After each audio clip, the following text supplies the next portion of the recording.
একটা পিঁপড়াও তার গায়ে লাগে না। মিশরের জাদুঘরে শুটকি মাছের মতন তাকায় আছে, জীবনে ওর গায়ে মশা মাছি কিছুই বসে নাই। কোরআনে হাফেজের গায়েও মশা মাছি বসবে না, ফিরাউনের গায়েও মশা মাছি বসে নাই। ফিরাউন আর কোরআনে হাফেজ একই নাকি? ফিরাউনের গায়ে মশা মাছি বসে নাই ঘৃণা করে, আর কোরআনে হাফেজের গায়ে মশা মাছি বসবে না কোরআনকে ইজ্জত দিয়ে। এই ফিরাউন রাষ্ট্রপতি ছিল, আগে ছিল প্রধানমন্ত্রী মিশরের, তারপরে রাষ্ট্রপতি হলো। কিন্তু ছোটবেলার থেকে একটু সিটার টাইপের, বাটপার টাইপের। ফিরাউন কিন্তু ছোটবেলার থেকে একটু কি টাইপের, বাটপার টাইপের। কিরকম বাটপার? আমাদের দেশের কিছু কিছু গ্রামে গঞ্জে মানুষ আছে স্কুল কলেজ ভার্সিটিতে জীবনে যায় নাই, কিন্তু ক্রিমিনাল বুদ্ধি এত আছে জীবনে নিজের নাম সই করতে জানে না, কিন্তু ক্রিমিনাল বুদ্ধি এত আছে গ্রামটাকে তোলপাড় করে। যেমন একে বলা হয় কিলিংবাজ। আপনাদের দেশে মনে হয় নাই? আমার এলাকায় একটা জায়গায় মাইকিং হচ্ছে আমার নামে, বিশাল ওয়াজ মাহফিল, প্রধান বক্তা হাফেজ মুফতিজুর রহমান বাঙ্গালী, ইসলাম বাহির মাদি। কি লিখবো? বলে হুজুর যেই জায়গায় ওয়াজ হবে ওই জায়গায় সব কিলিংবাজের আখড়া। পৃথিবীর মাটিতে একটা মানুষ ছিল কিলিংবাজ, সেটার নাম কি? ফিরাউন। ফিরাউন মা বাপ মারা গেল, এতিম হয়ে গেল। এতিম হয়ে গেলে পরে হাড়ি পাতিল দেন মেন যা ছিল তাদের ড্রাগস মাছ বিলাস বাকি সব বিক্রি করে খায় দেউলিয়া হয়ে গেল। এতিমের পরে কি হলো? দেউলিয়া। দোকান থেকে বাকি করে খাবার নিয়ে আসে, জীবনে দোকানে দেখা যায় না। একজনকে বলে ৫,০০০ টাকা দাও, আগামীকালকে দিব, জীবনে তার সামনে দিয়ে যাবে না। এইভাবে সুদে টাকা নিল, কিস্তিতে টাকা নিল, নিতে নিতে ফিরাউনের এত দূর পর্যন্ত যাকে আমাদের দেশের ভাষায় বলি গলা পর্যন্ত ঋণ হয়ে গেল। ঋণের অত্যাচারে ফিরাউন বাড়ি থেকে বের হতে পারে না, পাইলেই ঘরে টাকা দেয়। শেষ পর্যন্ত বুদ্ধি করলো মানুষের ভয়ে আর বাড়ি থেকে বের হওয়া যায় না। ফিরাউন কি করলো? খাটের নিচে রান্না বাড়া করে, খাটের নিচে খাই, খাটের নিচে ঘুমাই, দরজা খোলা রাখে। পাওনাদার আসলে বলে ফিরাউন আসো। দরজা খোলা যখন, তখন মনে করে মনে হয় আসে, বাথরুম টাথরুমে গেছে। এই দরজা যে খোলা রাখে এটা তার আর এক বাটপারি, কিন্তু সে বাথরুমে আসে না, খাটের নিচে আসে। খাটের নিচে দীর্ঘদিন পড়ায় থাকে পাওনাদারের ভয়ে। হঠাৎ করে চিন্তা করে একটা জীবন হলো নাকি, খাটের নিচে পলায় থাকবো কতকাল। যদি জোনাক রাত না হয়ে যদি অন্ধকার রাত হতো তাহলে আমি রাতের অন্ধকারে পলায় যেতাম। এইভাবে আস্তে করে অন্ধকার রাত হলো, বাড়ি ঘর ফেলায় টুকরা চাপড়ে বেঁধে নিয়ে পলায় চলে গেল। যাবি কোথায়? গেল মিশরে। এখন আমেরিকায় গেলে তার একটা ছেলে আমেরিকায় থাকলে তার টাকার অভাব নাই, কিন্তু সৌদি আরবে আগে টাকা ছিল, এখন টাকা খুব কম। লন্ডন প্রবাসী, আমি লন্ডন গেছি 2 বার। আমি যখন গেছি তখন লন্ডনে টাকার দাম ছিল, এখনো লন্ডনে এলোমেলো হয়ে গেছে, একটু না একটু এলোমেলো হয়ে গেছে। আজকে যে রাজাধিরাজ, কাল সে ভিক্ষা চাই, কারো কোনদিন সমান নাহি যায়। নদীর একুল ভাঙ্গে অকুল গড়ে, এই তো নদীর খেলা। সকাল বেলার বাদশারে তুই ফকির সন্ধ্যা বেলা। ইচ্ছাটা কার? ইচ্ছাটা একমাত্র আল্লাহ। জোরে বলেন ঠিক কিনা? আজ বাঙালি হুজুরের ডেট টাকা পাওয়া যায় না, বাঙালি হুজুরকে পাওয়া যায়, কিন্তু একটু ডেট পাওয়া কিন্তু অনেক কষ্টের ব্যাপার, অনেক কষ্টের ব্যাপার। এখনো 1 থেকে 150 লোক পেয়ে আসে যে কোন ডেট আছে কিনা। আজকে এত সম্মান আল্লাহ তাআলা এই মুহূর্তে এমন কিছু ঘটাইতে পারে, বাঙালি হুজুর ভিক্ষা চাইলে মানুষ ভিক্ষাও দেবে না। টেবিলের উপরে এত খানা সাজাইছো, আবার আদরের সাথে বলে হুজুর খান, হুজুর খান। হুজুর অভাব নাই, সম্মানের অভাব নাই, কিন্তু মনে রাখতে হবে এই সম্মানের মালিক আল্লাহ। আল্লাহু খায়রুর রাযিকিন। মালিক একমাত্র আল্লাহ। আর ওই এমন কোন কাজ না করি আল্লাহ যেন বেজার হয়ে না যায়, তাহলে দেখবেন হাতে কাপড়ে কোন জায়গায় কুলাইতে পারবেন না। ফিরাউন পলায় গেল মিশরে। মিশরে যাই চিন্তা করছে কই যায়, আমি তো চিনি না, কোথায় যায়? হাঁটতেছে, হাঁটতে হাঁটতে দেখে তার এক বন্ধুর সাথে দেখার, নাম হলো হামান। নাম কি? আপনি লন্ডনে থাকেন দীর্ঘদিন, হঠাৎ করে আপনি একই ক্লাসে লেখাপড়া করেছেন, একই স্কুলে লেখাপড়া করেছেন, হঠাৎ যদি এরকম বন্ধুর সাথে লন্ডনে আমেরিকায় দেখা হয়, আপনি কি বলবেন না আরে দোস্ত তুই, আর দোস্ত তুই, এরকম একটা মত বিনিময় হয় না প্রথম দেখাতে? হামান বলছে দোস্ত। ফিরআউন বলছে তোর অবস্থা কি? হামান বলছে এত পরিমাণ ঋণ করে খেয়েছি, ঋণের অত্যাচারে আমি বাড়ি থেকে রাতের অন্ধকারে পলাই আসছি। ফিরআউন ডাক দিয়ে কয় হামান রে, তোর যে অবস্থা আমারও একই অবস্থা। বলে আমি আরো 9 দিন আগে পলাইছি। সুবহানাল্লাহ। ফিরআউন 9 দিন পর্যন্ত শুধু পানি খেয়ে খেয়ে কাটায়। হুজুর মালিক দুইজন হাতে হাত দিয়ে বলছে তোর যে অবস্থা আমারও সেই অবস্থা, ওয়াদা দে মরলে একসাথে মরবো, বাঁচলে একসাথে। দুইজন হাঁটতেছে, হাঁটতে হাঁটতে হাঁটতে হাঁটতে এরও পেটে ক্ষুধা ওরও পেটে ক্ষুধা। ফিরআউন খাই নাই 9 দিন। এর ভিতরে এক মুরব্বী জমিন থেকে, জমিনের ক্ষেতের থেকে তরমুজ, পাকা তরমুজ তুলে ফিরআউন আর হামান ওই পাকা তরমুজের দিকে একেবারে এক মিনিটে তাকায়। তরমুজের ক্ষেতের মালিক হয় লোকগুলো কি ক্ষুধা লাগছে? এইভাবে পাকা তরমুজের দিকে তাকায়। আচ্ছা ক্ষুধা না লাগলে কেউ কি খাবারের দিকে তাকায়? পেট ভরা থাকলে তাকায়? রমজানের সময় দেখেন না, ইফতারি সামনে দেওয়ার পরে খালি টাইমটা যায় না রে। এ ভাই দেখেন আপনার ঘড়িটা ঠিক আছে, মুয়াজ্জিন কি মরে গেছে নাকি আযান দেয়? ঠিক ঠিক। আযান দেওয়ার সাথে সাথে যে মেশিন চালু হয় বাবা, ক্ষুধা লাগলে খাবারটা মজাই। তরমুজের ক্ষেতের মালিক বলছে আপনারা কি তরমুজ খাবেন? বলছে চাচা দিলে তো খাওয়াই যায়। বড় বড় দুইটা তরমুজ দিয়েছে, 5 মিনিট বসাইছে। তখন তরমুজের ক্ষেতের মালিক এইটা করতে জানতো বাবা তোমরা কি কামলা দিবা? বলছে কামলাই বলছি। এক কাজ করো, আমার তরমুজের ক্ষেতের টাকা তরমুজ গুলো বাজারে বিক্রি করো, টাকাটা আমাকে জমা দাও। তোমরা কি মাসিক বেতন দিবা না সাপ্তাহিক না ডেলি বেতন? ফিরআউন বলছে চাচা ডেলি বেতন দেব। ঠিক আছে তোমাদের ডেলি বেতন দেওয়া হবে, কিন্তু একটা কথা, আমি কিন্তু চুরি চামারি পছন্দ করি না। তোমরা সহি সুন্দরভাবে বিক্রি করি টাকা যা জমা দিবা, খবরদার চুরি করবো না। ফিরআউনকে চাচা আপনি আমাকে চিনেন? আমি জীবনে কোনোদিন বাজে কথা বলার লোক না, আমি মিথ্যা কথা তো বলি না, শুনি তো তোর কথা আমার বংশতে পৌঁছাবে। সোরের মা, সোরের মা, আমি তোমার মতন একটা ওলি লোক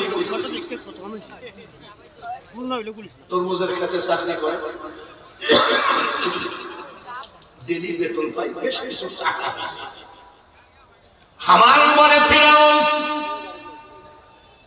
আর তরমুজ খেয়ে বাঁচা যায় না। এতদিন টাকা ছিল না, তরমুজ খেয়ে খেয়ে থাকছে। এখন টাকা হয়েছে, চল যাই রসুলপুর মরে যায়, চল যাই সামনে একটা বাজারে যাই রুটি আর মাংস খেয়ে আসি। ফিরআউন বলে তোর যদি তরমুজ ভালো না লাগে তুই যা। কেন? যে টাকার জন্য আমি মাসের পর মাস খাঁচার মধ্যে পলায়ে থাকেছি, যে টাকার জন্য আজ আমি বাড়ি ঘর ছেড়েছি, ওই টাকা আমি খরচ করবো না, তরমুজ খেয়ে মরে যেতে রাজি। হামান বলছে ঠিকই বলেছিস, আমিও যাবো না, তরমুজ খেয়ে থাকি। এরকম করতে করতে হঠাৎ করে একটা চাকুরির, সরকারি চাকুরির বিজ্ঞপ্তি দিল। এখানে যারা বেকার ছেলে আছে তারা শুধু এসে কি বলে ফেসবুকে খুঁজে চাকরি কোথায় আছে, চাকরির বিজ্ঞপ্তি কোথায় আছে, বেকাররা খুঁজে কি খুঁজে ফিরাউন খুঁজতে খুঁজতে এইবার চাকরির একটা বিজ্ঞপ্তি, এটা সরকারি চাকরি, কিন্তু এলাকার ওই গোরস্থানের দারোয়ান ফিরাউন দরখাস্ত করল মিশরের বাদশার কাছে। দরখাস্ত করার পরে ভাইবা পরীক্ষায় ডাক পড়লো। ডাক পড়ার পরে বাদশা নিজে বললো এর স্বাস্থ্য টাস্থ্য ভালো আছে, একে তুমি গোরস্থানের চাকরিটা দিয়ে দিলা। গোরস্থানের চাকরি করতে গেলে তো একটা সাহসেরও ব্যাপার আছে নাকি? আপনারা কি করেন যারা কবর কাটে রাত্রে 3টার সময়, তাহলে একটা সাহসের ব্যাপার আছে। আপনি রাত্রে 3টার সময় একা যাবেন তো গোরস্থানে, আপনি একা যাই করবেন আসসালামু আলাইকুম ইয়া আহলাল কুবুর, আপনার আব্বা যদি কয় ওয়া আলাইকুম আসসালাম কেমন আছিস, আমি তো এই জায়গায় মাথা কথা ভিড় পড়ি বলে আমারও জানাজা করতে হতে পারে। সরকারি চাকরি পেয়ে গেল, এখন সরকারি চাকরির দাম আছে কি নাই? সরকারি যদি চাকরি কেউ পায় তার চেহারা ফিরে যায়। এইবার ফিরাউন ডাক দিয়ে কয় হামান রে আর চিন্তা নাই, সরকারি বেতন আর গোরস্থানে কিছু কামাবো। হামান বলছে গোরস্থানে আবার টাকা কামানোর জায়গা নাকি? বলে আমি ফিরাউন সব জায়গায় টাকা কামাইতে পারি। চাকরিতে জয়েন করলো গোরস্থানের দারোয়ান, সরকারি বেতন সরকারি ভাতা। এইবার লাশ যখন গোরস্থানে আসে ফিরাউন মুখটা বেজার করে থাকে, বলে এই ভাই গেট খুলে, বলে সরকার আইন বলেছে 1 টাকা লাশ প্রতি না দিলে গেট খোলা যাবে না। তাহলে কত বড় সুফি মানুষ চিন্তা করে যে লাশের উপরেও শিকারি করে চান্দা খাচ্ছে, লাশের উপরেও লোকজন চিন্তা করে 1 টাকায় তো এইভাবে 1 টাকা করে লাশ প্রতি মারে। মারতে মারতে হঠাৎ করে ভাইরাস হলো, করোনা ভাইরাস না, আল্লাহ দেওয়া গজব, এটা তো কোনো রোগ না, আল্লাহ নিজে হাতে তুলে দেওয়া একটা গজব ভাইরাস। তখন আমরা যখন ছোটবেলায় কলেরা, ডায়রিয়া, কলেরা, পক্স হতো, পক্স ডায়রিয়াতে গ্রামকে গ্রাম মারা যেত, মহামারী বলা হয়। আল্লাহ তাআলা মহামারী দিয়ে দিলেন, ডেলি 10টা 15টা 20টা লাশ আসা শুরু করলো। ফিরাউন বলল এইবার সরকার আইন করেছে যারা ভাইরাসে মারা গেছে 2 টাকা করে দেওয়া লাগবে। কয় টাকা? ভাইরাস লাশ কত আর এমনি লাশ? বাংলার প্রধানমন্ত্রী একটা কথা বলেছেন, আমি নিজে ফেসবুকে পড়েছি, আমার দেশে যদি আমি কাপড়ের কাপড়ের ইট দেই তারপরেও এ জানোয়াররা চুরি করে পাঞ্জাবি বানাবে। আওয়ামী লীগের ভাইয়েরা অনুনয় বিনয় করে বলি আব্বা খবরদার তোমরা মনে করো না এই লোকটা খাস জামাতের লোক, বিএনপির লোক, তা না। আমি রাজনীতির ভিতরে নাই, রাজনীতির পক্ষে বিপক্ষে নাই। যে যখন রাষ্ট্রপ্রধান হবে তার জন্য দোয়া করি এই বাংলার জমিন যেন অসল না হয়ে যায়। আমি একটা দল করি, ওয়ালতাকুম মিনকুম উম্মাতুন ইয়াদউনা ইলাল খায়রি ওয়া ইয়া'মুরুনা বিল মা'রুফি ওয়া ইয়ানহাউনা আনিল মুনকার। আল্লাহ তাআলা বলেন তোমাদের ভিতরে একটা দল তৈরি হোক যারা সৎ কাজে আদেশ দিবে, অসৎ কাজে নিষেধ করবে। আজকে 42 বছর আপনি এই কাজ করে বেড়ান। আমার কিছু নাতি পুতি আছে না, এই ধরনের কিছু দাদা বা নানা নাতি পুতি এসে জিজ্ঞাসা করে দাদা আসলে তুমি কোন দল করো? বলে তোরা কোন দল? বলে আমরা বিএনপি। বলে তোরা যা আমি কথা। বলে না দাদা বুঝাই নাই, তোরা যা আমি কথা। আওয়ামী লীগের ছেলেরা এসে কয় দাদা সত্যি কথা বলো কোন দল তুমি? আমার নাতি পুতি। আমি তোরা কোন দল? বলে আওয়ামী লীগ। বলে আমি পাকা আওয়ামী লীগ। দাদা তো দেখছি গোলালুটাই যখন যে সাপ্লাই সেই দল। আমি না না আমার ভোট আমি দিব যাকে খুশি তাকে দিব, আমার একটা ভোটের জন্য বাংলাদেশ ধ্বংস হবে না। তোরা যা ইচ্ছা করে বেড়া, তবে একটা কথা মনে রাখিস এই দেশে যদি গরুর মাংস 3000 টাকা কেজি হয় তোদের কিনতে গেলে মাজার হাট থাকবে না। আর আমি বাঙালি হুজুরের যাইও না আসেও না, তার কারণ আমি তো 12 মাসের 11.5 মাস লোকের বাড়ি। আমারও তো অসুবিধা কি, আজকে যে বাড়িতে খাইলাম যদি বলি যে ভাই আমাকে একটু তরকারি দেন, আমি রাস্তায় যাই খাবো, তাও তো দিও। তোদেরই তো অসুবিধা, আমার তো অসুবিধা। 12 মাসের 11.5 মাস দাওয়াতি খেয়ে গেছে, আমার দিতে পারবে না। ভাইরা আমার, এইবার 2 বস্তা টাকা হয়ে গেল।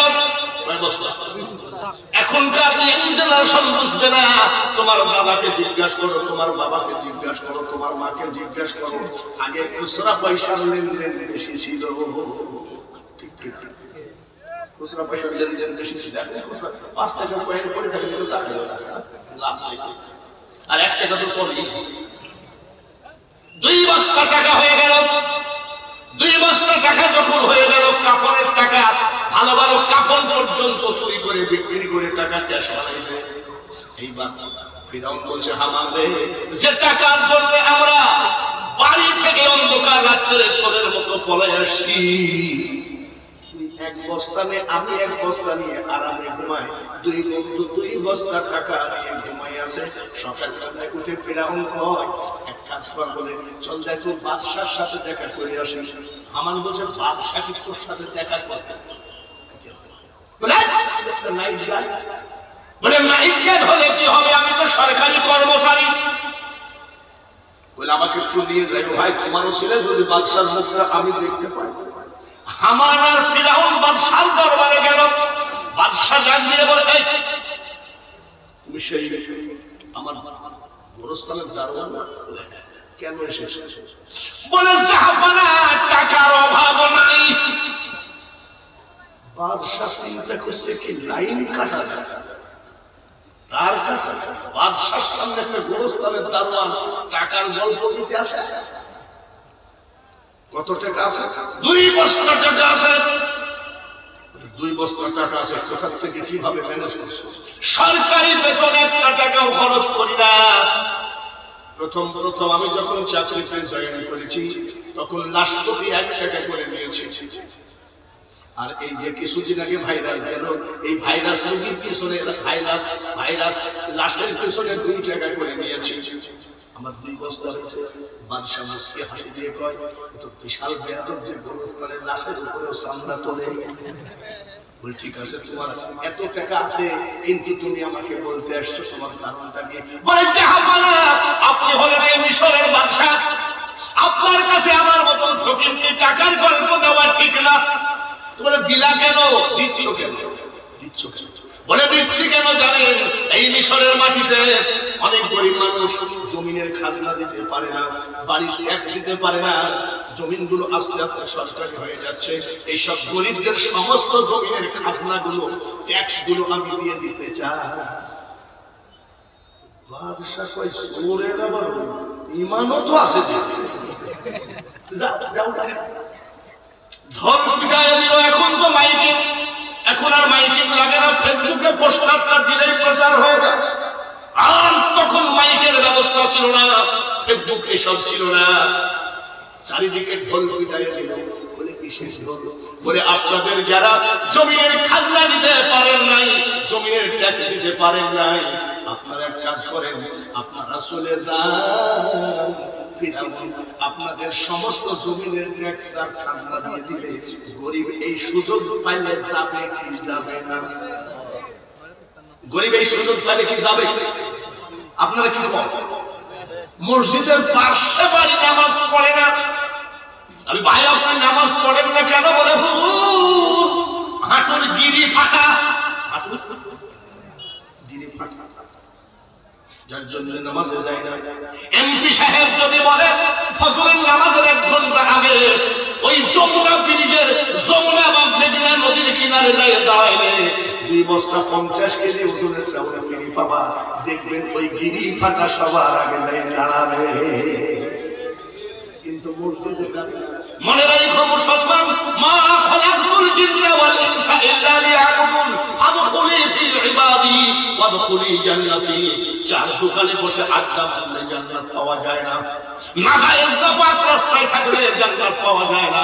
মুসলমান আমাদের চাকরি হলো নামাজ, আর বেতন দিবেন সেটা হলো জান্নাত।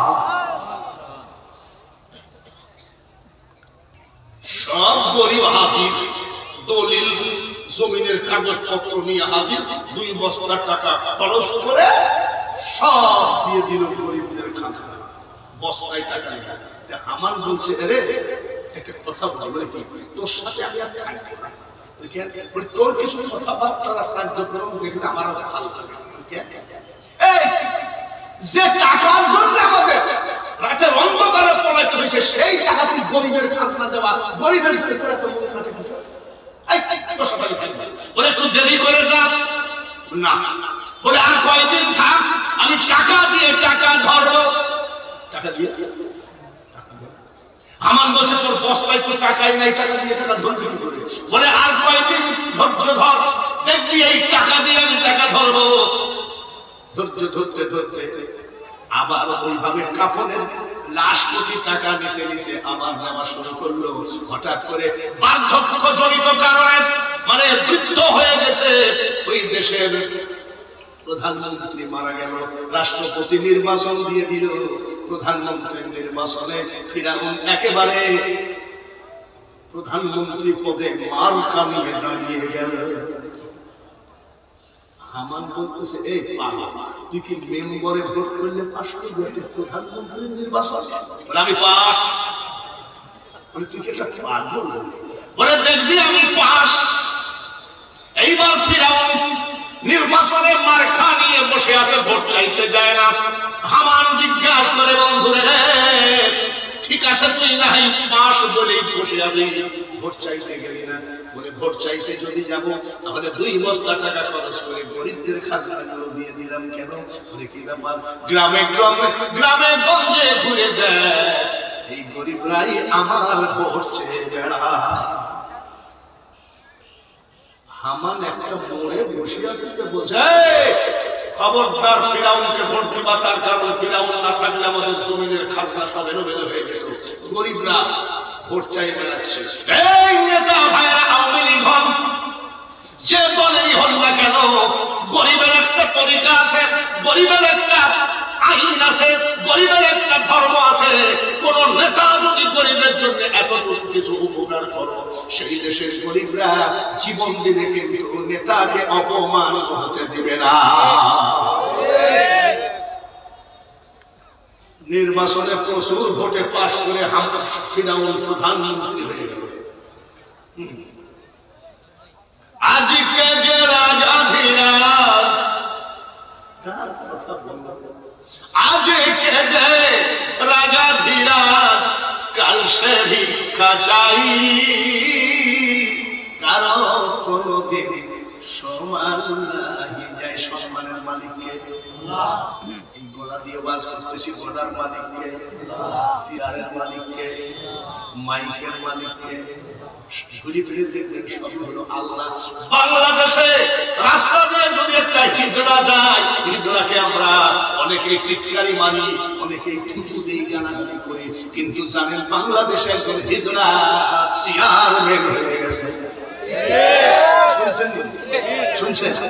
আল্লাহ যে কখন কাকে কি করে, এটা আমি বাঙালি হুজুর যতই লেকচার মারি না কেন আমার বলা সম্ভব নয়। তার কারণ আমি বলি নয়, আমি বক্তা। ভাইয়েরা আমার, বন্ধুরা রে, খুব খেয়াল করে শুনতে হবে। গলা ভালো হলে আন্তর্জাতিক বক্তা হওয়া যায়, কোটি কোটি টাকা কামানো যায়, কিন্তু বলি হওয়া সম্ভব না। আমি যদি ফুলতলির বিরুদ্ধে দলিলবাজি করি, 3 পরিমাণ ফুলতলের ক্ষতি হবে না। তার কারণ ওরা হলো অলির বংশ, ওরা হলো আউলিয়ার বংশ। আলা ইন্না আউলিয়া আল্লাহি লা খাউফুন আলাইহিম ওয়া লা হুম ইয়াহজানুন। আমাকে আল্লাহ কি বলবে? এই বাঙালি হুজুর, তুমি যতই ফুলতলির বিরুদ্ধে বলো, আল্লাহর ওলিদের কোনো ভয় নাই। নারে তাকবীর, আল্লাহর ওলিদের কোনো টেনশন নাই। এ কথা কার বলে? আলা ইন্না আউলিয়া আল্লাহি লা খাউফুন আলাইহিম ولا هم يحزنون যখন ওলিদের কথা আসবে তখন আবার এই ওলিদের কথার মধ্যে কথাগুলো আসবে নবীদের ভিতরে এই সব কথার ভিতরে ওলি না ঢুকায় আস্তে আস্তে আপনার অসুবিধা লাগবে ঘুমাই গেছেন সীমায় যাচ্ছেন নাকি আমি যতবেলা ওয়াজ করবো ততবেলা আপনারা কি থাকবেন থাকবেন ইনশাআল্লাহ কারা কারা থাকবেন না হাত তোলেন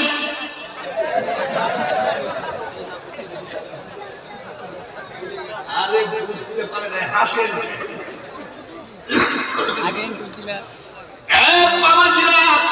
এইবার শপথ গ্রহণ করলো ফিরাউন প্রধানমন্ত্রীর গদিতে বসে গেল আনন্দে আনন্দে উল্লাসে দুই বন্ধুর বিলাস বহুল জীবন যাপন চলে যায় তরমুজের ক্ষেতের কামলা ছিল ঠিক কিনা এইবার শুধু তরমুজের ক্ষেতের কামলা নয় তারপরে গোরস্থানের নাইট গার্ড ছিল আল্লাহ তাকে এখন প্রধানমন্ত্রীর গদিতে বসাইল এইবার হামান বলছে কথা বলে কি তুই যে বলবি মরবো একসাথে মরবো বাঁচলে একসাথে বাঁচবো কিন্তু তুই প্রধানমন্ত্রী হয়ে গেলি আর আমি তোর দালালি করবো কতদিন আমি তোর সংসদের করবো বলে একটু ধৈর্য ধর ছটফট করিস না ধৈর্যের সাথে পারি দে ফিরাউনের ব্রেন আছে হঠাৎ করে বার্ধক্যজনিত কারণে রাষ্ট্রপতি মারা গেল রাষ্ট্রপতি মারা গেলে ফিরাউন তখন প্রধানমন্ত্রী মিশরের সকল জনগণকে দেখে তাড়াতাড়ি বলল রাষ্ট্রপতির চেয়ার খালি রাখা যায় না রাষ্ট্রপতির নির্বাচন দিতে হবে আপনাদের মতামত কি ওই যে একবার গরিবরা উপকার পেয়েছে এই গরিবরা বলছে জাহাপানা আমাদের রাষ্ট্রপতি আমরা আর দরকার নাই আপনি আমাদের রাষ্ট্রপতি জনগণের রায় নিয়ে ফিরাউন রাষ্ট্রপতি এবার প্রধানমন্ত্রীর গদি খালি প্রধানমন্ত্রীর গদি খালি হয়ে গেল রাষ্ট্রপতির চেয়ারে বসে ফিরাউন নির্বাচন দিয়ে দিল তার বন্ধু হামানকে প্রধানমন্ত্রীর পদে দাঁড়িয়ে দিয়ে ভোট চুরি করে পাশ করে দিল এক বন্ধু রাষ্ট্রপতি আর আরেক বন্ধু হামান হলো প্রধানমন্ত্রী আল্লাহ পারে কি পারে জোরে বলেন পারে কি পারে যুবক ভাইরা বাজ ডাকাতি করো যুবক ভাইরা সন্ত্রাসী করো হেরোইন খাও মদ খাও ট্যাবলেট খেয়ে গাঁজা খেয়ে তুমি জীবনটাকে ধ্বংস করে দিচ্ছ কেন তুমি আমার মাওলার যাই নামাজ বিছায়ে 40 দিন তাহাজ্জুদের নামাজ কাজা করবা না তুমি যাহা চাবা আল্লাহ তোমাকে তাহাই দিবে এতে কোনো সন্দেহ না তোমার আদালত তো যাই নামাজ জোরে বলেন এইবার ফিরাউন বলছে দরজা বন্ধ করো দরজা বন্ধ করে বলছে আমরা দুজন তো পাওনাদারের ভয়ে চোরের মতো পলে আসছি এটা তো এদেশের লোক জানে না আমরা দুজন যে তরমুজের খেতে কামলা দিয়ে খাইছি এটা তো এদেশের লোক জানে না আমরা যে কাপড়ের কাপড় পর্যন্ত চুরি করে বেঁচেছি এটা তো কেউ জানে না হঠাৎ করে রাষ্ট্রপতি আমি প্রধানমন্ত্রী তাড়াতাড়ি যে উঠে তাড়াতাড়ি সে পড়ে তাড়াতাড়ি যে উঠে তাড়াতাড়ি সে পড়ে দেখো আমাদের কোন শত্রু আছে কিনা হামান প্রধানমন্ত্রী ফিরাউন রাষ্ট্রপতি হামান বলছে আমাদের কোন শত্রু নাই আমরা জনগণের নির্বাচিত ভোটে নির্বাচিত হয়েছি বলে তাড়াতাড়ি জ্যোতিষগুলো ডাক সরকারি জ্যোতিষ যারা এখন হলো আবহাওয়া অফিস বলে দেয় এত মাইল বেগে ঝড় আসতেছে তুফান আসতেছে এ বাবাজি এরকম বলে না এখনকার তুফানের নাম বুলবুল এইবার সাইক্লোন সাইক্লোন যে হবে তার নাম হলো ডার্জিস এটা বলে কি সায়েন্স এটা বলে বিজ্ঞান আর তখন সায়েন্স ছিল না কিছু জ্যোতিষ ছিল একটা দুইটা না 450 জ্যোতিষ ফিরাউনের রাষ্ট্রীয় বেতন খাইতো সবাইকে ডাকলো ডেকে বলছে জাহাপানা কেন ডেকেছেন বলে তোমরা জ্যোতিষ বলে হ্যাঁ আমাদের সরকারি জ্যোতিষ বলে হ্যাঁ আমি নতুন রাষ্ট্রপতি আর আমার বন্ধু আমার নতুন প্রধানমন্ত্রী তোমাদের বেতন বাড়ায় দেওয়া হবে তোমরা এক কাজ করো আমাদের দুই বন্ধুর কোন শত্রু আছে কিনা একটু ভালো করে ভেবে চিন্তে বলে দেখো বলে জাহাপানা এখন তো বলা যাবে না একটু গণনা করোনা করা লাগবে বলে পরের দিন এসো পরের দিন গণনা করোনা করে 450 জ্যোতিষের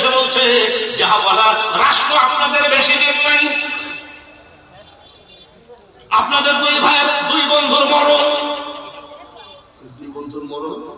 এই আমার এই জ্যোতিষদের ঘাড়ে ধাক্কা দিয়ে রাইতে দেখবো জ্যোতিষ ওরা জ্যোতিষে চাকর।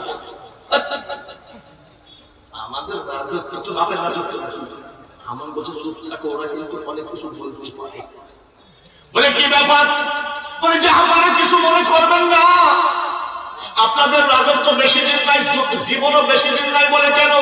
এই দেশে মুসা বলে একটা ছেলে জন্মগ্রহণ করবে, এই মুসার হাতে আপনাদের মরণ। এই মুসা উনি হবেন নবী, উনার হাতে আপনাদের মরণ এবং রাজত্ব চলে যাবে। ফিরআউন বলছে তাড়াতাড়ি বাইর কর, আমার ভালো করছে না। দরজা বন্ধ করে দিয়ে বলছে, আরে হামান, আমি তোকে প্রধানমন্ত্রী করেছি, মুসাকে তাকে শেষ কর, খতম কর। বলে কিভাবে? এই দেশে কোনো বাচ্চা জন্মগ্রহণ করতে পারবে না, মেরে শেষ করে দাও। মুসা নবীর ভয়ে ফিরআউন হামান একটা নয় দুইটা নয় ৮০,০০০ বাচ্চা মেরে ফেলেছে। রাখে আল্লাহ, রাখে আল্লাহ, মারে আল্লাহ। ৮০,০০০ বাচ্চা মেরে ফেলেছে। একদিন কষ্টই বন্ধু বলছে, এই মুসার খবর ওকে যে মারি ফেলতে দিয়েছিল, হামান বছর দোস্ত সে কথা তো তোমাকে বলাই হয় না, একবারে খাতা কলমে সরকারি লিস্ট ৮০,০০০ বাচ্চা মেরে ফেলেছে। ৮০,০০০। ফিরআউন কয় তাহলে মুসার গোষ্ঠী শেষ। রাখ জ্যোতিষকে রাখ। জ্যোতিষ, আমার বন্ধু প্রধানমন্ত্রী হামান ৮০,০০০ বাচ্চা মেরেছে, মুসা কি মারা গেছে না? এখন তো বলা যাবে না, আমাকে পরের দিন রাজ দরবারে জ্যোতিষরা এসে বলছে জাহাপানা ৮০,০০০ কেন, ৮০ লক্ষ যদি মারে। ৩ মাস বয়স মুসা তার মার কোলে আরামে আয়েশে লালন পালন হচ্ছে, মুসা মরে না। ফিরআউন আগুনের মতো শৈলে রাগ করে বলছে, তুই প্রধানমন্ত্রী, তুই কি প্রধানমন্ত্রী হবি? আমি তোকে বানিয়ে দিয়েছি, কিন্তু তোর মাথায় কোনো বুদ্ধি নাই। আসলটাই তো বেশি আছে, তোর ৮০,০০০ খালি। হামান বলছে যে আরে ভাই, কোনো বাচ্চার বুকে তোর লেখা থাকে না যে এইটা মুসা? আমার কাছে কথা শুন, ডিক্লার দিয়ে যাবি। হঠাৎ গ্রামের ভিতরে ঢুকে পড়বি, ঢুকে পড়বি যদি ডিক্লার ডিস্টার্ব করছে, বাচ্চা পড়ে রাখবে। বাংলার প্রধানমন্ত্রী বঙ্গবন্ধুর কন্যা শেখ হাসিনা, উনি যদি বলে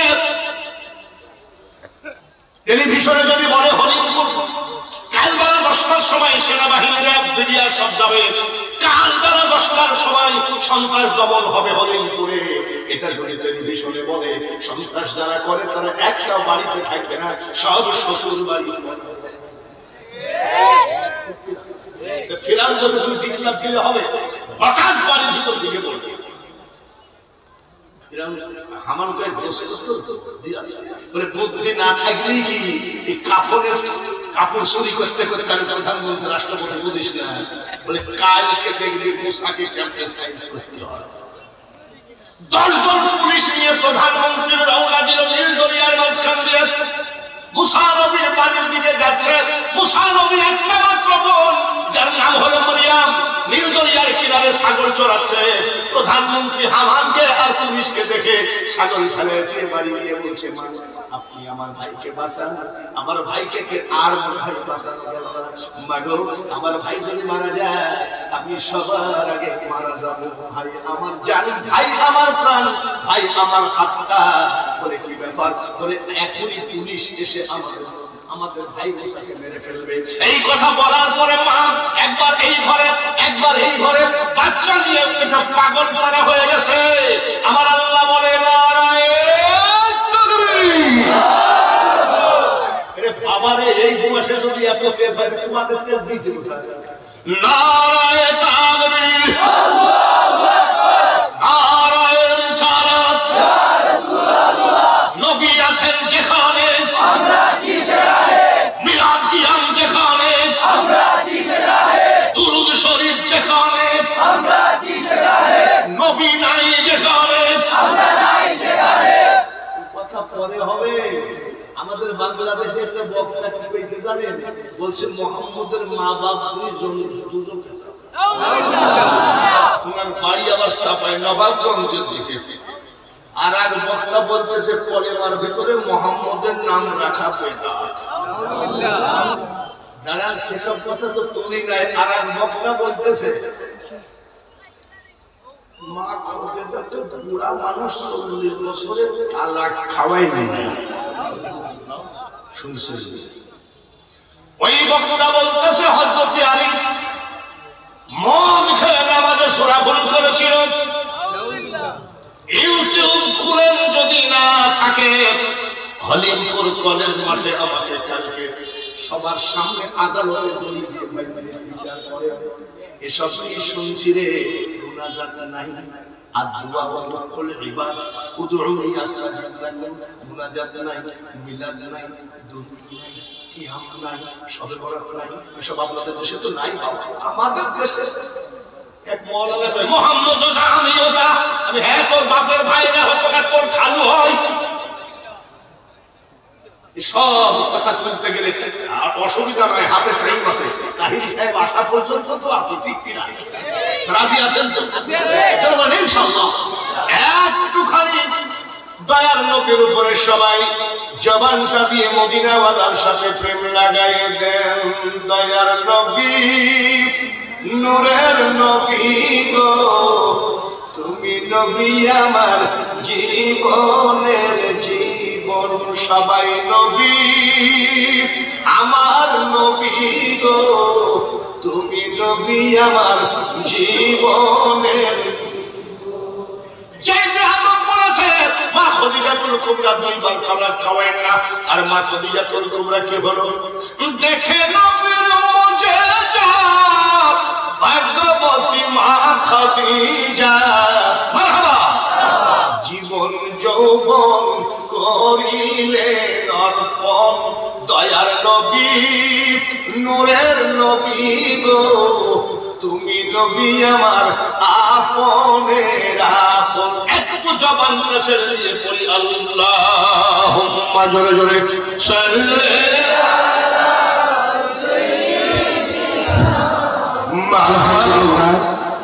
সম্মানিত উপস্থিতি, আজকের সুন্নি মহাসম্মেলনের যিনি সভারত্ন, ওলি কামিল, আন্তর্জাতিক সম্পূর্ণ মুফাসসিরে কুরআন হযরত মাওলানা আশরাফ আলী নকশবন্দি মুজাদ্দিদি পীর সাহেব এই মুহূর্তে আমাদের মাঝে উপস্থিত হয়েছেন। আলহামদুলিল্লাহ, আজকের সুন্নি মহাসম্মেলনের সম্মানিত প্রধান বক্তা আন্তর্জাতিক সম্পূর্ণ মুফাসসিরে কুরআন হযরত মাওলানা মুফতি গিয়াসউদ্দিন আত-তাহেরি সাহেব আমাদের মাঝে এই মুহূর্তে এসে পড়েছেন। ইনশাআল্লাহ একের পর এক আপনাদের সামনে আমরা নিয়ে আসব। মন যদি দিতে হয়, মন যদি দিতে হয়, উম্মতের কষ্ট যাতনা নবী সইতে পারে না। ওই নবীজির মহব্বতে মিলাদ করিও। মন যদি দিতে হয় নবীকে দিও। যুবক ভাইরা করে কম, মন যদি দিতে হয় কাকে দিও? 14 ফেব্রুয়ারি কি দিবস? ভালোবাসা দিবস। লালন শাহ পুলিশের উপর দিয়ে যাচ্ছে, যুবক যুবতীর ভিড় যাচ্ছে। একদল একটা যুবক এরকম করে মোবাইলটা বের করছে। ভুলতে পারো তুমি বন্ধু, আমি ভুলি না। মরণকালে একবার যেন তোমার দেখা পাই আমার সোনা বন্ধু। গান গায় না? স্লোগানটা মন যদি দিতে হয়, উম্মতের কষ্ট যাতনা নবী সইতে পারে না। ওই নবীজির মহব্বতে মিলাদ পড়িও। কয়েকদিন ধরে গান গাইলাম, যে মহিলার প্রেমে পড়েছিলাম, মহিলার প্রেমে গান গাইলাম। মহিলা কয়েকদিন পলাইয়ে গেছে, আমি তো জানি না, আমি তো তোমার লাইনে নাই। হঠাৎ করে ওই ছেলেটা বসে বসে কাঁদতেছে আর গান গায়, আগে যদি জানতাম রে বন্ধু, তুমি যাই বাজে ছাড়িয়া চরণ বান্ধিয়া রাখতাম মাথার কেশ দিয়া রে, আগে যদি জানতাম বন্ধুরে। আমি আব্বা তুমি কান্দো কেন? বলে হুজুর 12,000 টাকা ফ্ল্যাক্সিলোড দিলাম, 6,000 টাকা দামের নোকিয়া মোবাইল দিলাম, ওই মহিলার নতুন বিলের দিয়ে মহিলার নাম লিখেছি। বাবারে কি পীড়িত করেছে যে চামড়া কাটি ফেলাইছে। আমি তারপর বলে হুজুর লালন শর্মা জানে গিয়ে দেখি ওই মহিলা আমার মোবাইল আর আমার ফ্ল্যাক্সিলোড দিয়ে আরেকজনের গলা জড়ায় ধরে পীড়িত করতেছে। এইসব পশা পীড়িত বাদ দে যুবক, বাদ দে, জড়ায় ধর আমার নবীর কদম, জড়ায় ধর অলির কদম, ধর চরণ ছেড়ো না, দয়াল মুর্শিদ কাউকে ফেলে দিবে না। অনেক কথা, সব বক্তা হাজির হয়ে গেছে। এইবার বলি আল্লাহদের কথা, আপনাদের সিলসিলা মনে হয় জোনপুরি না? জোনপুরি না, জোনপুরি আল্লাহর ওলি, সুবহানাল্লাহ। ফুরফুরা আল্লাহর ওলি, সুবহানাল্লাহ। আগেকার পীরের ব্যাগ খুঁজলে পাওয়া যায় তো জায়নামাজ, তাসবিহ, টুপি।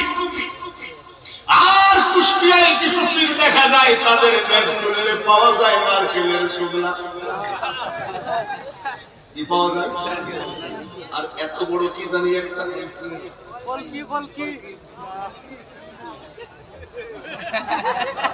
সিদ্ধি সিদ্ধি সমাধান বলে হুজুর একটা টান মারেন, বলে হুজুর একটা টানের ডাইরেক্ট লাইন। আমি ওরে পাগলামি ছেড়ে দে, আল্লাহর সাথে যদি ডাইরেক্ট লাইন করতে হয়, আসসালাতু মি'রাজুল মুমিনিন, নামাজ ছাড়া কোনো ডাইরেক্ট লাইন হবে না। জোনপুরি আল্লামা কেরামত আলীর মাজার আমি হাজারো বার জিয়ারত করেছি। অনেকে বক্তা ভাইরাল হওয়ার জন্য জীবনে কোন রংপুরে গেছে কিনা আলাদা জীবনে আমি জিয়ারত করেছি। আর আমি সবে বরাতে 10 বছর পর পর 3 দিন করে এতে কাজ করেছি। সবে বরাত ওখানে বিশাল মাহফিল হয় আল্লামা কেরামত আলী জোনপুরি রহমতুল্লাহ আলাইহির মাজারে। উনি জোনপুর মানে ভারতের জোনপুর, উনি আসছেন রংপুরে আস্তানা গেলে দিনের তরিকতের দাওয়াত দেন। এক বেয়াদব করছে কি, নিজের ছেলেকে, তাজা ছেলেকে কাপড়ের মধ্যে পেঁচায়ে বলছে হুজুর জানাজা করে দেন। আল্লামা কেরামত আলী জোনপুরি বলে মরানা তাজা। আরেকবার বল, আরেকবার বল। 3 বার বাবার কাছ থেকে জবানবন্দি নিয়ে এইবার কেরামত আলী জোনপুরি রহমতুল্লাহ আলাইহি জানাজায় দাঁড়ালেন। আল্লাহু আকবার, আল্লাহু আকবার, আল্লাহু আকবার, আল্লাহু আকবার। ভাই তাকবীর জানাজা পড়ে জোরে পড়ে। আর উনি দিলেন 5 তাকবীর, ভাই তাকবীর। এইবার ওই ভণ্ড প্রতারক বলতেছে আপনি তাড়াতাড়ি বাংলাদেশ ছেড়ে চলে যান, তার কারণ আপনি একজন আল্লাহর ওলি না। আপনি ভণ্ড বলে কেমনে বুঝলি?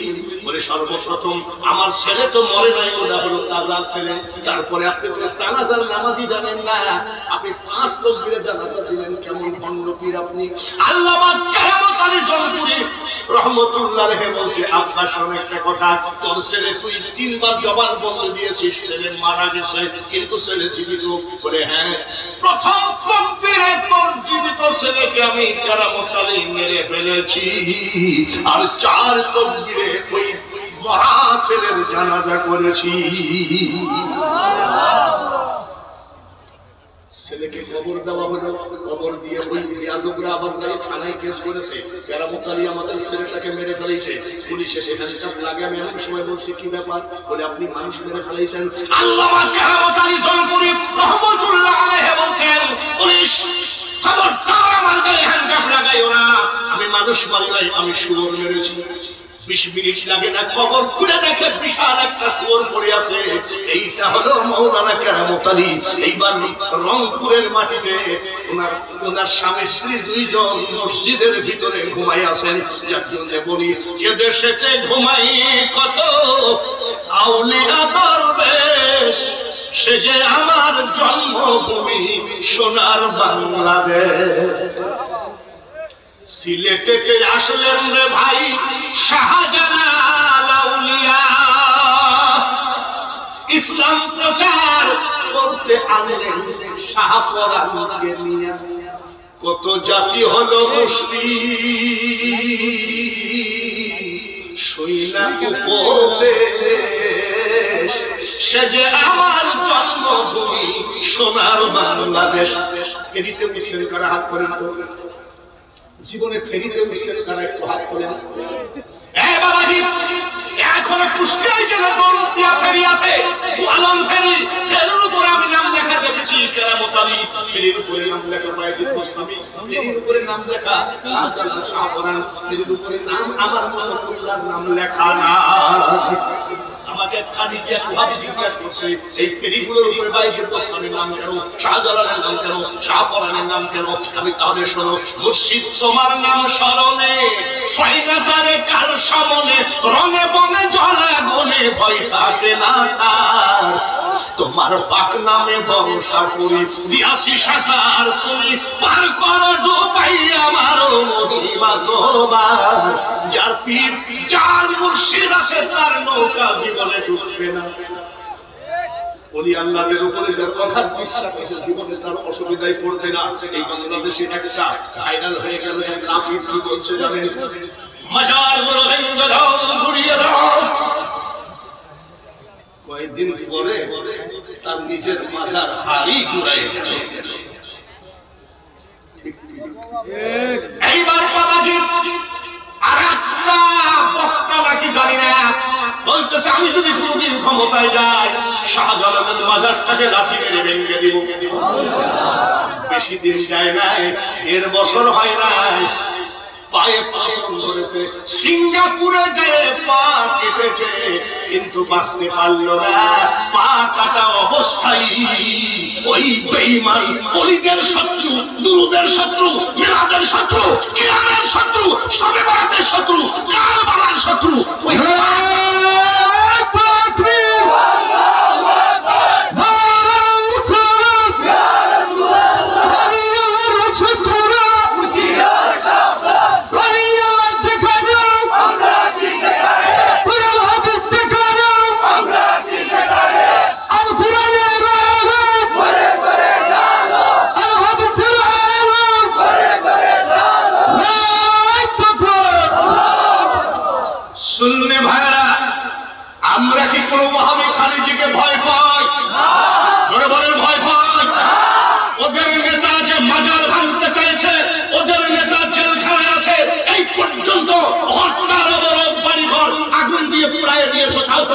বের করতে পারো নাই।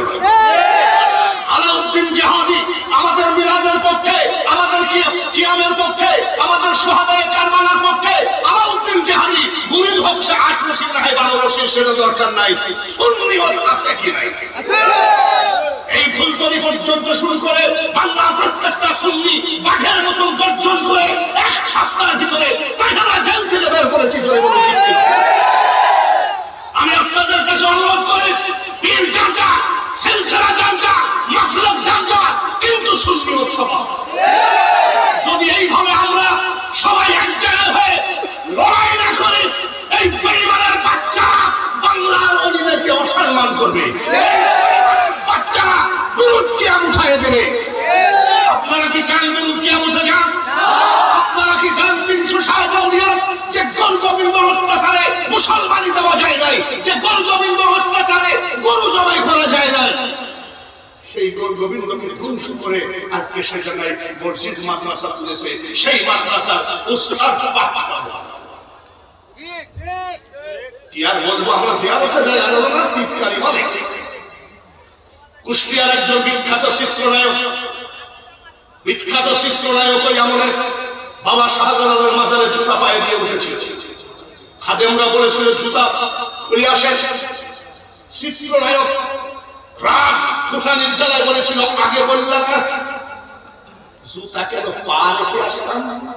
শাহজালালের চুম্বুকের কথাটা ধরা খেয়েছে। আগে বললাম না জুতা কেন পা বাড়িতে রেখে আসলাম। এই চিত্রনায়ক রিক্সায় যেতে পিছন থেকে ট্রাক এসে ধাক্কা মেরে পা গেছে একদিকে, বডি গেছে আর একদিকে। এই জমিনেরই একটা বক্তার কথা আমি নাম জানি না, নাম বলতেও পারবো না। দুরুদকে মিলিয়ে ভেন্সি মেরেছে, কিয়ামকে নিয়ে ভেন্সি মেরেছে, কত নাজায়েজ কথা বলেছে। মরার আগে মুখটা সোজা মুখ। ধরো চরণ ছেড়ো না, দয়াল মুর্শিদ কাউরে ছেলে দিবে না। ফুরফুরার মুজাদ্দাদে জামাত আমার আগে যেন কেউ সুফি ফতে আলী শাহ ওয়াজ করতেছিলেন, সুফি ফতে আলী বয়সে ওয়াজ করতেছিলেন। কলকাতা মালিক তলায় তার মাজার শরীফ আমি বাঙালি হুজুর বহুবার জিয়ারত করেছি। আর তিনার খলিফা হযরতে আবু বকর সিদ্দিক রাহমাতুল্লাহ আলাইহি উনি খুলনায় যাবেন। খুলনা 3 স্টেশন আগে নোয়াপাড়া, ওই নোয়াপাড়া স্টেশনে খাদেমকে বলছে ট্রেনটা দাঁড়ায় আছে, ড্রাইভারকে বল আমি খুলনায় যাব। খাদেম বলছে ড্রাইভারকে বলছে একটু খুলনায় যাবে আমার হুজুর। ড্রাইভার দেয়া দাও বলতেছে ট্রেন কি তোর পীরের বাপের নাকি।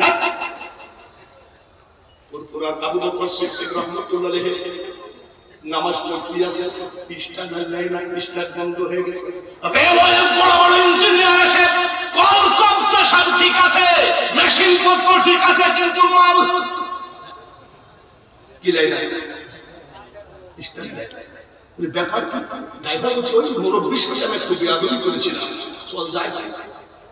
ওর 14 গোষ্ঠী এসে ডাক দিয়ে বলছে গুরু আমারে কি রাখবেন করে চরণদাসী।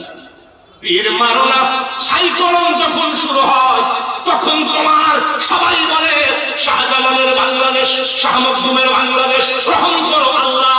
বিপদে পড়লে বিড়ালের মতো বিড়ালকে তাড়া করলে যেমন গাছে উঠে, বিপদে পড়লে কি বলি আল্লাহদের ধুলা তুমি তাবিজ বানা। আমরা বিপদে পড়লে নয়, আমরা জন্মগতভাবে আল্লাহর ওলিদেরকে বিশ্বাস করি। এই দেশে ইসলাম জিন্দা করেছে ওলি আল্লাহরা, জোরে বলুন ঠিক কি না? রাজশাহীতে হযরত শাহ মখদুম কুমিরের পিঠে উঠে বাগদাদ শরীফ থেকে এসে ইসলাম জিন্দা করেছে। ইব্রাহিম আদম বলছে মাজারে লেখা আছে মাহেশ্বর ইব্রাহিম আদম, আরব সাগর তিনি মাছের পিঠে পাড়ি দিয়ে ইসলাম জিন্দা করেছেন, জোরে বলেন ঠিক কি? আর তুমি কি বলতেছ? দুরূদ নাই, কিয়াম নাই, মুনাজাত নাই, কবর জিয়ারত নাই। আমাদের ওখানে একটা ইমাম রাখা হলো, বলছে আমরা তো মুনাজাত করব। বেতন ধরে 10,000 দেন, আমরাও করব। টাকা পাইলে তোমরা সব করো, তাই না? ইমামতি করে এবার মুনাজাত করে কি আসসালামু আলাইকুম রাহমাতুল্লাহ, আসসালামু আলাইকুম রাহমাতুল্লাহ, মুনাজাত করে আল্লাহুম্মা বিরহমাতিকা আরহামার রাহিম, রব্বানা যালামনা, কিছু নাই। আমার বলছে হুজুর এটা কি মুনাজাত? বলে যে ইমামতি ঠেকাই না মুনাজাত।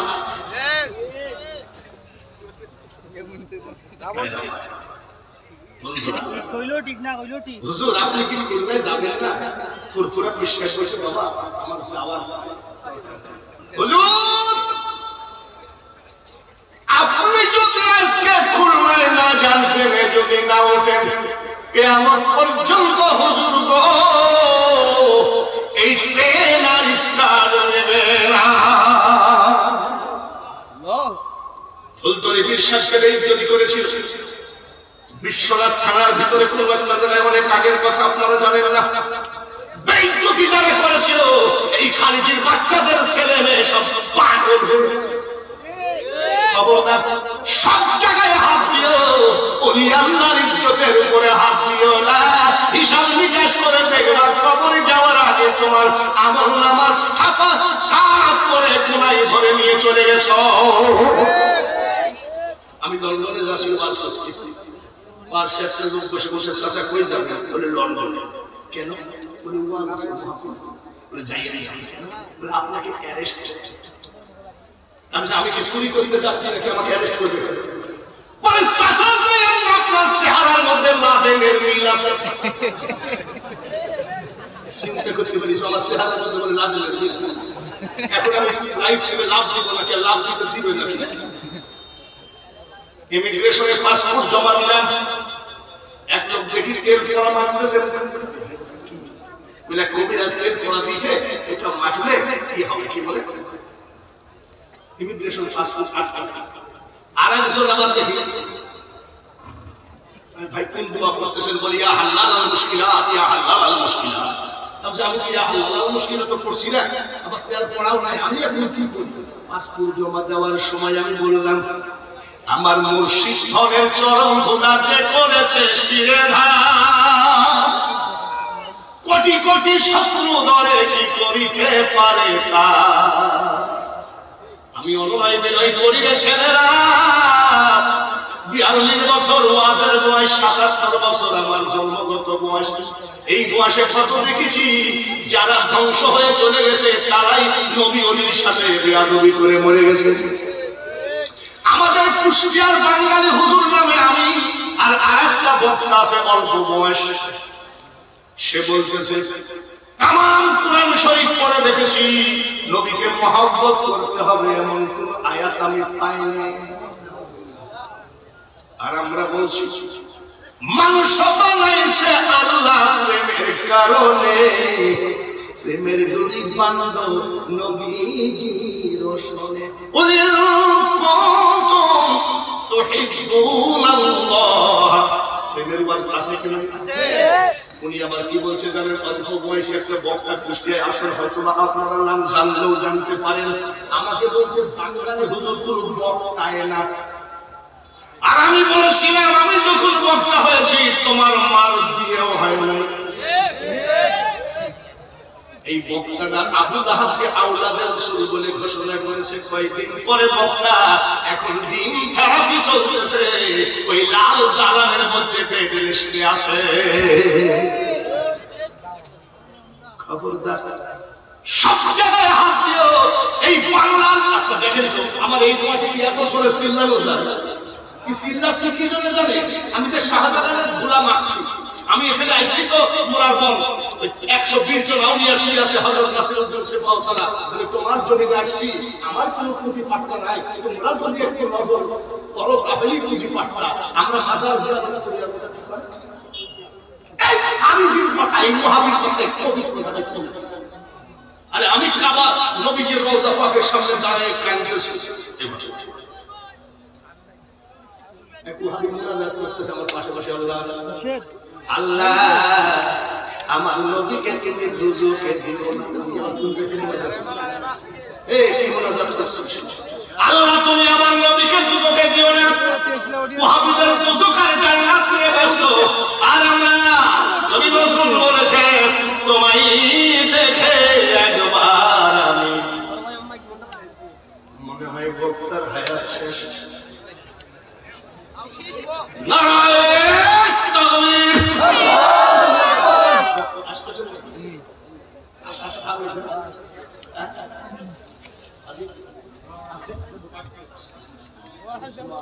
সুবহানাল্লাহ।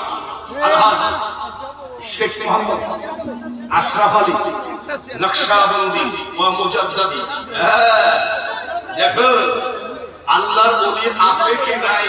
সবাই পড়ি লা ইলাহা